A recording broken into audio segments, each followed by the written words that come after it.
Get my 6.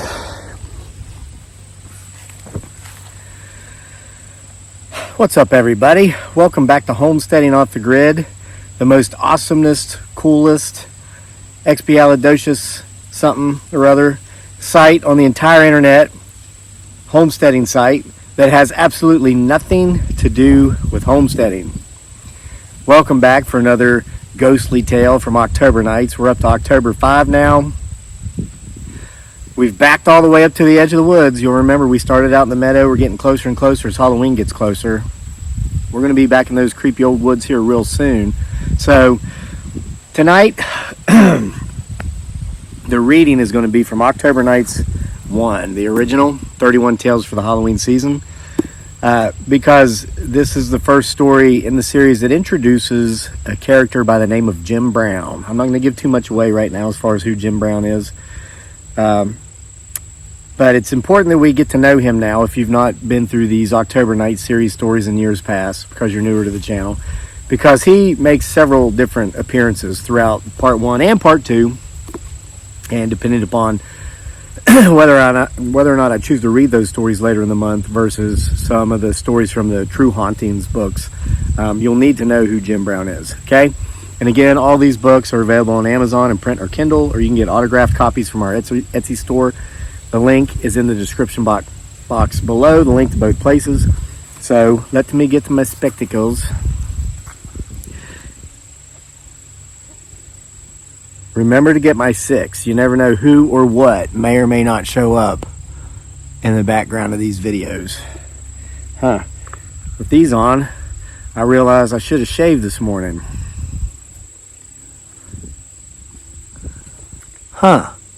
Y'all are right. I do need a haircut. It's telling me all these things about myself I don't want to know. But I can't read without them anymore. All right. October 5. It's a story called This House Ain't Haunted, But It Is. Huh? How do you think people like me get names like Crazy Lake? Brah. All right. You would have thought he'd have a name like Claudius Snickenbacher or something like that because he was such an odd little man with an odd little job, but he didn't. His name was Jim Brown. And you would have thought with a name like that he'd be big, black. Jim Brown is he'd be big in black, as Jim Brown is a pretty traditional African-American man's name, like the great fullback that played for Cleveland and was already retired years before I was born. But he wasn't. He was white. Referencing Jim Brown, the great tailback, fullback, running back, played college ball at Syracuse. Actually, he was whiter than white and paler than pale. Hell, I'd almost go as far out on a limb to say he was damn near translucent. He wasn't sickly. The God of your choosing knows he put in plenty of miles on that bicycle of his, the one without gears, the one that made him look like that creepy kid from the movie Children of the Corn, especially since he wore a near-identical Quaker-style hat as that creepy kid in the movie. He was paler than pale because he didn't sleep most nights. He wrestled with the guilt of all the lying he did, but lying was part of his job, so he had to do it, or he'd be out of business. What kind of business was he in, you ask?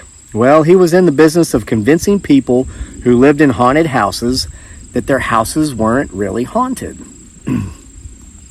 Why in the name of the God of your choosing would someone do that? Well, I asked him the same damn thing when he approached me and tried to get me to pay him to do what he does for us, but we didn't need his services. He just didn't know it at the time, but he meant well. It was around this time of last year, October, when I first saw him pedaling that old black gearless bicycle for all he was worth, coming up the hill on the main road down in front of our house. I was down there working on some trees we'd planted when we first moved in order to create a sound and privacy barrier from the road.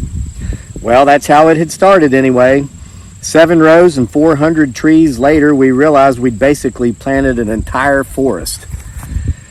This is 7 years after that endeavor, and you can't even tell there's a road down there. It's beautiful. Some of those trees are almost 30 feet tall now. Dug them up right here on the tree line. Our first year here, our first 2 years, hauled them down there in 5-gallon buckets because we didn't even have a truck to haul them in yet. Replanted them. It's amazing. "What can I do you for, sir?" I said as he pulled up off the berm into the state's right of way. I could tell he was a local, from the south that is, because he knew not to come onto my property without permission. That's a pretty easy way of getting shot around here. It's like the sign on the driveway of one of our neighbors a little further up the road says, "Prayer is a good way to meet with Jesus, but trespassing on this property is quicker." And I called him sir out of respect. That's another southern thing. To this day, I wouldn't dare guess his age. I'd assume he was my age, but hell, sometimes when I think someone's my age, they turn out being as much as 15 years older, and they've just really taken good care of themselves, or have good genes or something. And other times when I see people who I find out really are my age, I ask my wife to please tell me I don't look anywhere near as old as they do, because I'd like to think that I take pretty good care of myself, or I have good genes or something. The answer I get from her has very little to do with how old the other person, or hell, me myself, looks. It mostly has to do with what kind of mood she's in. "I'd like to offer you my wares," he said, sounding hopeful yet winded at the same time. "I don't know what you're selling, but we ain't buying," I told him, another southern thing. "You don't care about all those things you got going bumping tonight," he said, refusing to take rejection quickly. "And all those things sounds like someone's walking around in your fields and woods at night." I have to admit, he got me there, and I had no way of knowing how. Had he been here before? Maybe before we bought the place? I walked over and shook his hand and gave him my name, and that's when I found out what his was. "Come on up in the yard and rest a while, Jim Brown," I told him. "Looks like you've been putting in the paces. I'll give you some Gatorade and hear you out." I keep a cooler with me when I'm out working, not a big one, just big enough to keep a few bottles of water or Gatorade in so I don't have to go back to the house to get a drink if it's hot or if I'm just thirsty. I don't mind the extra time it takes so much as I do the fact that the missus usually has half a dozen of things put together on a honey-do list for me when I go in, and I never seem to make it back out and finish up what I've been working on outside. So me and Jim Brown sat a spell and drank Gatorade, and damned if I didn't hear one of the strangest stories I believe I've ever heard told. As it turns out, Jim Brown is a medium of sorts, and an empath, and a devout Christian, which really tears him up because of what he does, and it's one of the reasons he looks so pale and pasty. The man simply doesn't get a good night's sleep rest, not because he wrestles with what he does and what he knows, but because of what he'd been taught to believe since he was in diapers. You see, Jim Brown has always been a faithful member of the First Baptist Church of whatever town he's lived in, and he moves around a lot because of work and all, but the work he does has not confirmed what he's supposed to believe about the afterlife. "You see," he said, once he really got into his spiel, "it's not as cut and dry as heaven and hell. Shoot, I still don't even know if either of those places exist, because no one or no spirit I've ever dealt with has ever come back from either place to tell me about it." "So where did they come back from?" I asked him. I'd been raised Catholic on Saturday evenings as a child because my mother was Catholic, so I knew all about that purgatory place where spirits were supposed to go and wait in line or something or other. And I'd been raised Bible-beating Baptist on Sunday mornings during my childhood because that's what my father was. Hell, if anything, as a grown man, I'm confused about all of it and bipolar as hell because of the experience, if you ask me. "Most of them don't go anywhere," Jim Brown said, taking another long draw from his Gatorade. He'd grabbed the grape when I'd offered him his pick, and that had upset me a bit because I'd wanted it, and now here I was stuck with original lime flavor. But I'd acted like I didn't mind. That's a southern thing, too. A lot of folks complain that people from the north are too pushy and rude, but I always appreciated the fact that at least you know where you stood with those people. Hell, you can have people down here in the south that you think love you like their own kinfolk, but they cuss your mother's maiden name every time you leave their place from seeing them, even though they were sweet as sugar to you while you were there. "Most of them just stay where they are," he continued. "They don't go anywhere." Now, why in the name of the God of your choosings, green earth, would they just stay where they are? I asked him, confused as ever. "Because home is home," he said. He went further into detail about what he did. Whereas most people would hire mediums to exorcise their homes, Jim Brown was hired to convince people who thought their homes were haunted, but didn't want to believe in such things, that their homes weren't really haunted. "How do you do that?" I asked. "Well," he said, picking a piece of straw grass and putting it in his mouth to chew on the end of while he pondered my question. "And yep, in case you hadn't guessed, this is a southern thing too. I'd do it by letting the spirits haunting the place know that they'd better get in line and stop making their presence so obvious, or the homeowners were going to bring in one of them Catholic guys and douse the place up with holy water and burn sage and throw salt and all kinds of stuff. I put some oil on the squeaky wheel, so to say.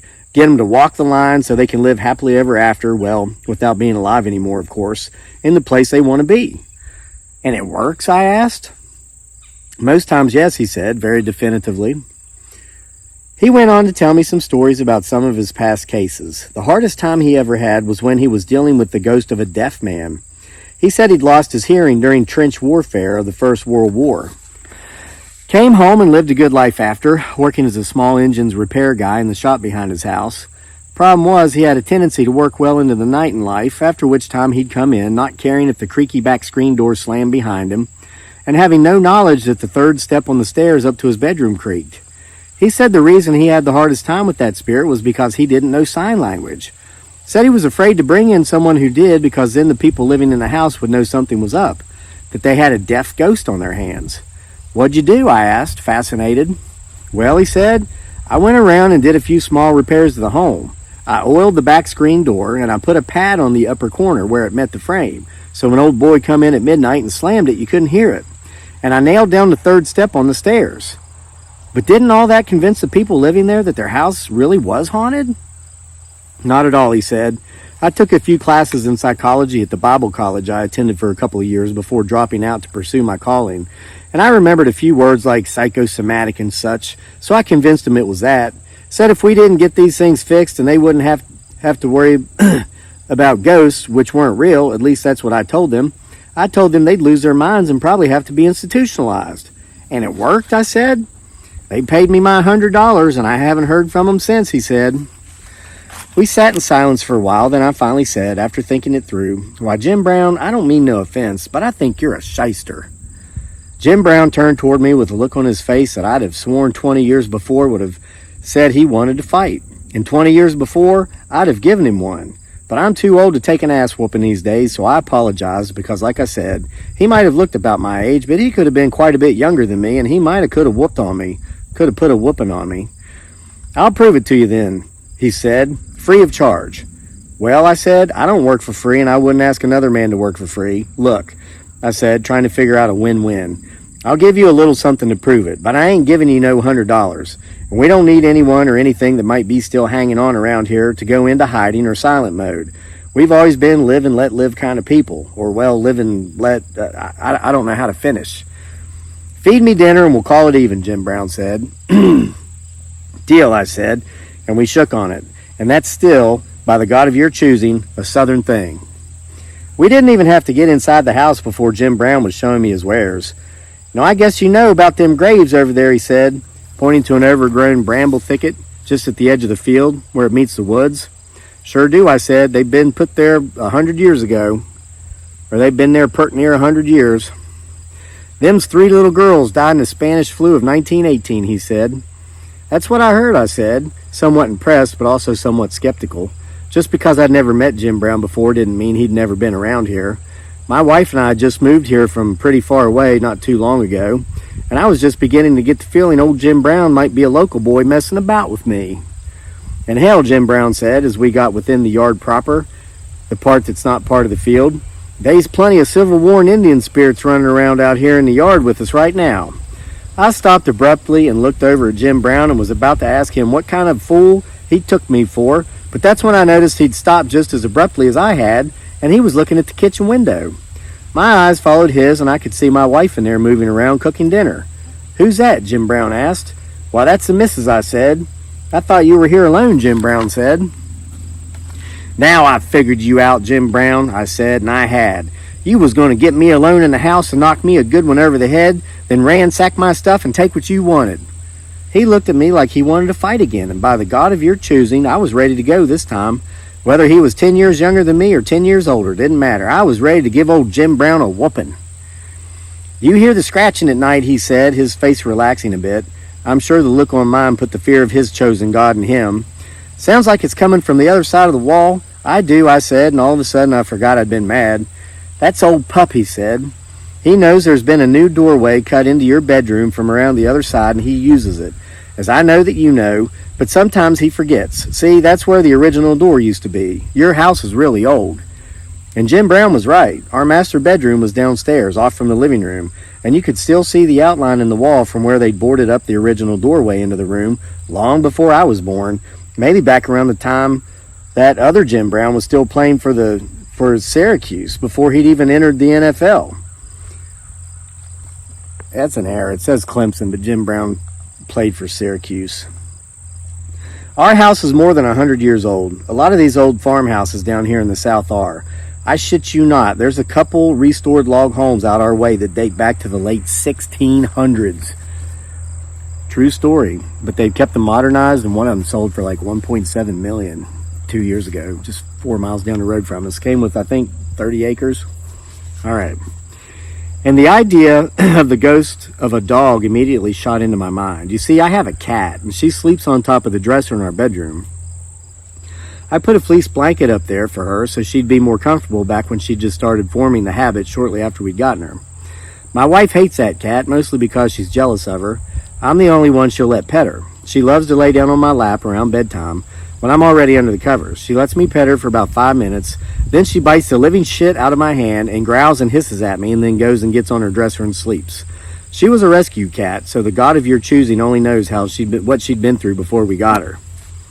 And yes, for you longtime viewers, I'm referencing Cleopatra, who is alive and well, and now biting the living shit out of my big sister's hand every night as she tries to go to bed. In a different state.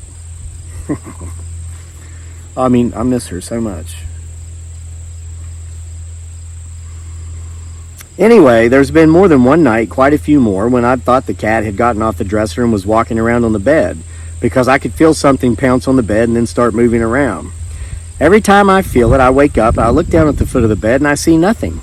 I look over on the dresser, and the cat's either up there sleeping or bent in half, all fierce, standing up with her hair up and hissing like the crazy bitch she is. I never thought much more of it than just being a little odd in general until now. Now that Jim Brown was telling me that my house and the surrounding property isn't just haunted by people ghosts, but obviously a dog ghost too. He's gotten old and forgetful, Jim Brown was saying again. Just don't kick him off the bed when it takes him a while to remember, and he scratches half the night before going around and using the new door.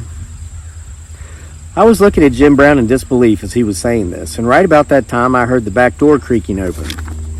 "Come on," my wife called. I told her to set another place because Jim Brown was joining us. She said, "Who?" And I said, "Jim Brown, my new friend." "Who the hell is Jim Brown?" the missus said. Why, I looked over to my side ready to introduce him, but he wasn't there. I turned to face the road, and there was old Jim Brown picking up his bike and readjusting that old Quaker hat he had on, just like that creepy kid from that creepy movie. "Jim Brown," I said as my wife pulled up beside me. "Said he was going to stay for dinner. I guess he changed his mind." I could sense my wife looking down at the road, then back at me. Down at the road, then back at me. Now, I'll admit, I used to have a drinking problem, but I ain't had a sip in many a year. And I know my wife's moody. I told you that when I was explaining about people's ages and how I sure as shit hope I don't look as old as some of the people my age, and the way she answers depending upon the mood she's in. But when she leaned into my face and took a big old whiff, just like she used to when I'd come home soused again, that's been years ago now, it was a pretty low blow. She didn't have to go and do that. "Come in and eat before it gets cold," she said, and then she turned and went inside. I watched old Jim Brown head on down the road, no doubt on his way to try to drum up some business. I'm sure he had bills to pay too. It was awful nice for him to stop by and try to drum up some business here and lie to me and tell me my house ain't haunted, but it is. So, in the end.